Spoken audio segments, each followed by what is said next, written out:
something exciting happen this week? I don't know. Let's find out together. I'm Robo. This here's the Rewind.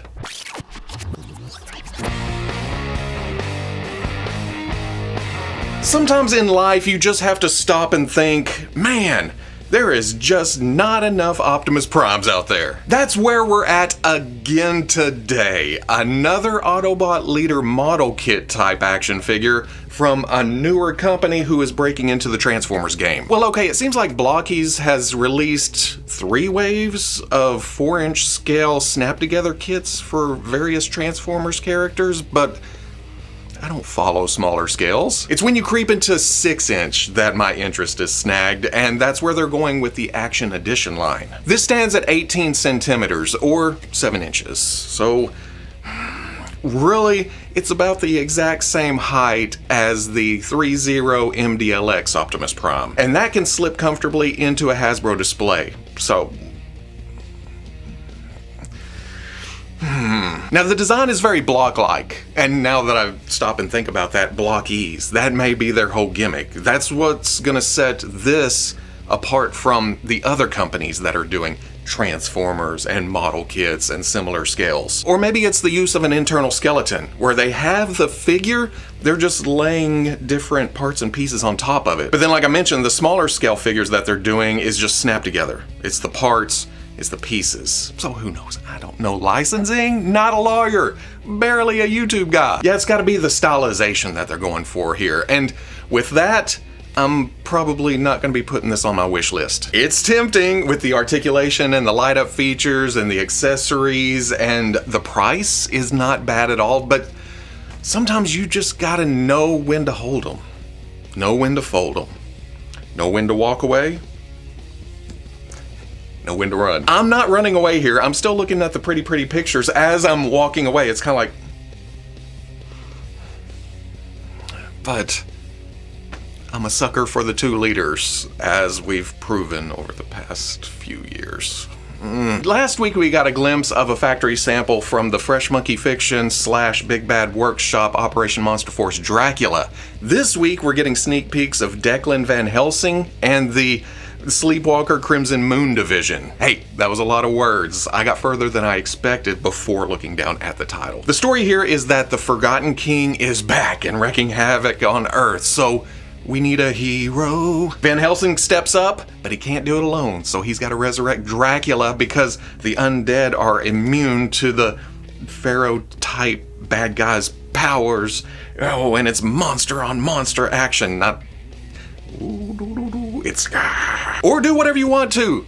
Wacky hijinks ensue. All cards on the table though, these are probably my least anticipated figures just because of their straight up military looks. And I know the Trooper is retro feeling with all kinds of parts and accessories to change up the look so you can army build, but well, that is pretty tempting, isn't it?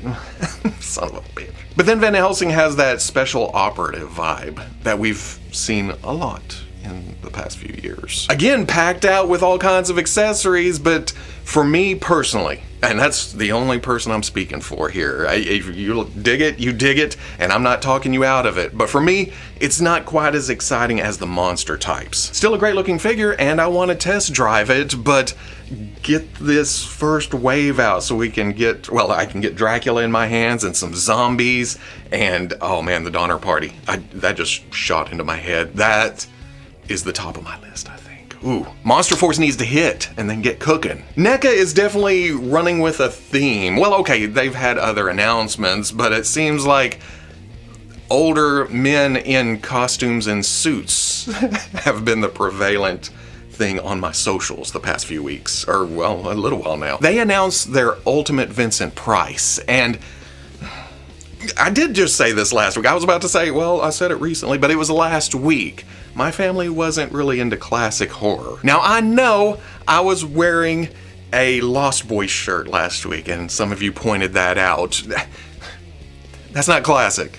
In fact, that was later on. I'm talking about the black and whites, the Hammer films, the Universal Monsters. That never came up whenever I was a kid. I know of Vincent Price, and I know how iconic he is, but for me, what sticks out in my head the most is Thriller and Edward Scissorhands. I'm sorry. As always, NECA had their own little teaser video, so I'm just gonna throw to that because that'll say way more than I could.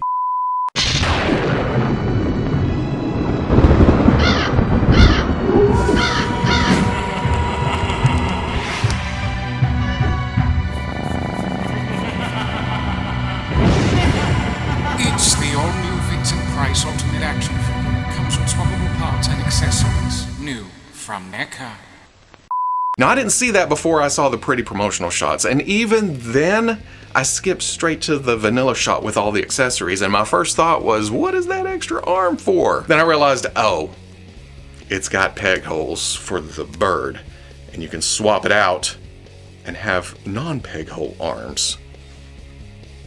Either way, if you've been doing the NECA horror type figures, you've got to add Vincent Price, right? Kyoto announced this a while back, so it's now finally time to announce their amazing Yamaguchi Ninja Gaiden Ryu Hayabusa. I am sorry. I apologize if I butchered that. It's been a while. I'm gonna admit I am not that familiar with this version of the character. You know me in video games, but I have played a Ninja Gaiden game before.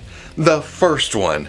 Way back in 89, 90, somewhere in there. From that, I remember three things. First, the intro. Somehow, I can remember the tune, but that may be because of how many times I restarted this damn game. Because my second memory is, I never finished this. And back then, I had plenty of free time.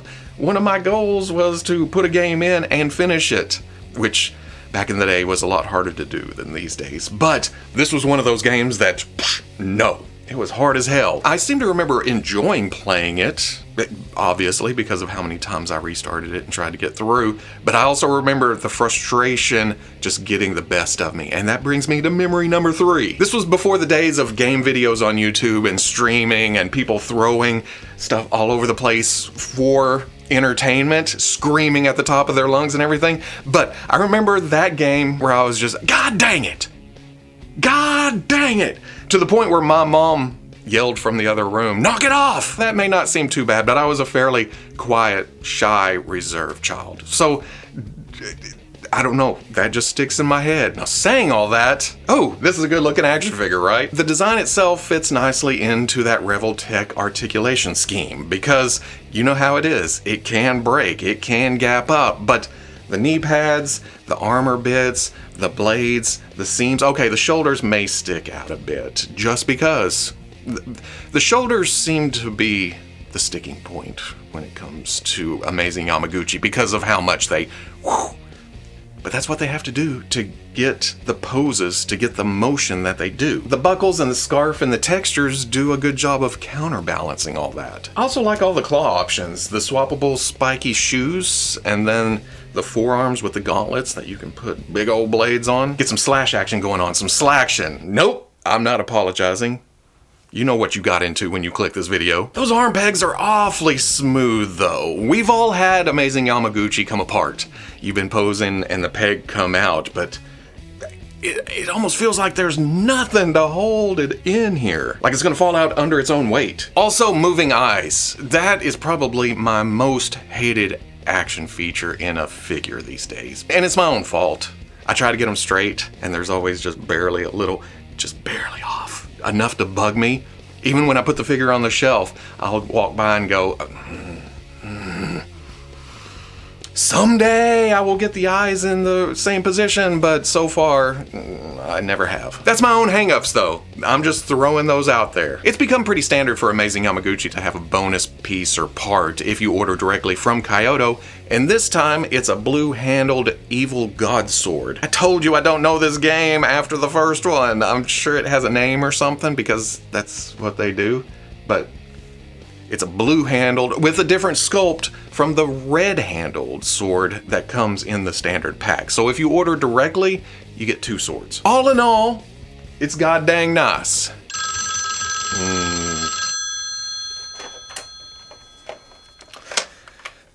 Hello? Mom, I was not... No, I was being good, I swear. I was not prepared for McFarlane Toys to come out swinging like they did this week with the DC Multiverse Mega Fig Classic Darkseid. This is just giving me some of my beloved Who's Who flavor. Not exactly, I know. There it was more no cape, longer tunic. But you know what I mean. It's that feel. I'm just talking about flipping through issues, learning about characters and storylines back in the day when I was much more impressionable. I know this is superpowers inspired, but I wasn't into superpowers. I wasn't into DC until the 2010s, right before, somewhere in there. Saying that, you know my love of handbooks. On the Marvel side, it was the Marvel Handbook, and when I was at the comic shop, when I saw Who's Who, it was like, oh, my favorite silly part here is the medallion. If Darkseid happens to get amnesia, he can just look down and see a big old D at his chin and go, well, okay.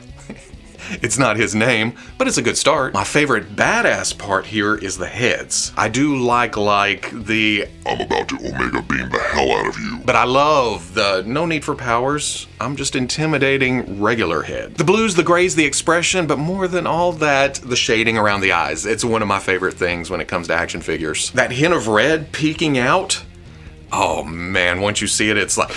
My least favorite thing here is the veins on the arms. Unfortunately, the Mongol reuse there doesn't quite match up with the texture of the upper thighs and the face. It's not terrible by any means, but it does stand out. Maybe if there wasn't as much wash as there is, because there's a lot more of that darker gray shadow look than there is on the other two parts that are showing his rocky skin. I think that's also the reason for the higher gloves, to match the cut in the Mongol arms. That does skew away from superpowers where it was just a wrist-high glove, but it does match the late 80s Burger King cup holder.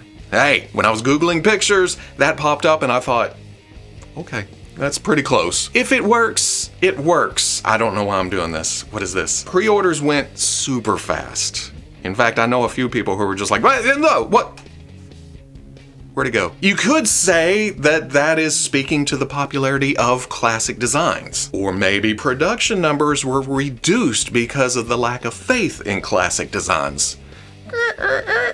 I don't know. Pick your poison. At this point, if you want this, you're gonna have to wait for it to actually release and hope there are some extras in the shipments. That's not all from Todd's house, though. McFarlane Toys also announced that they will be putting the DC Multiverse Batman Forever wave up for pre-order next Friday, June 7th. Yes. This looks to be just as good, if not better, than the Batman and Robin wave, and that was ding dang sweet. All except for one thing.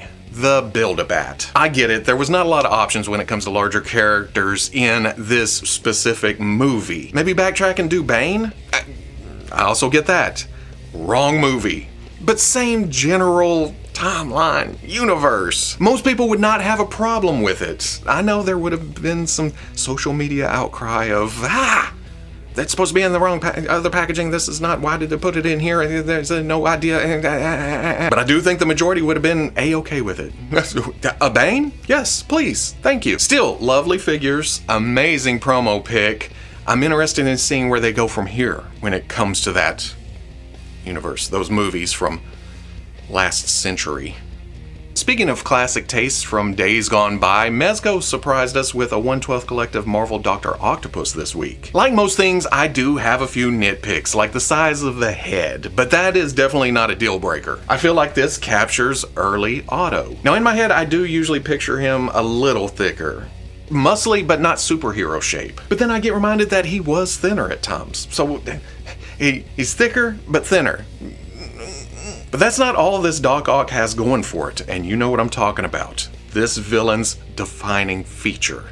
That's right, the goggles. Those look amazing. No. You know I'm talking about the tentacles and sweet Aunt May's wheat cakes. Do they have that department covered here? A set of 4 short, a set of 4 medium, and then 4 longies, along with 20 claws. At first I thought maybe the arms plugged together so they could go on and on and on, but I don't think that's the case. It looks like the pegs that plug into the body are longer to be a little more secure, and then the sockets on the other end of the tentacles are more shallow for the smaller ball joints on the claws. So they don't match, I don't think. I'm just looking at pictures here. But they are bendy for all kinds of posing options. In fact, you can only use 4 tentacles at a time with this Doc Ock. Can you take all the extras and upgrade your other Octavius figures? I know it's probably not compatible, but anything is possible with some elbow grease. And with this many... Okay, I was gonna make an elbow joke, but it's not really elbows, is it? It's more like segments. I should probably cut this, but this is where we are in life. This is just where I am in life. I'm just gonna leave it. Uncomfortable silence.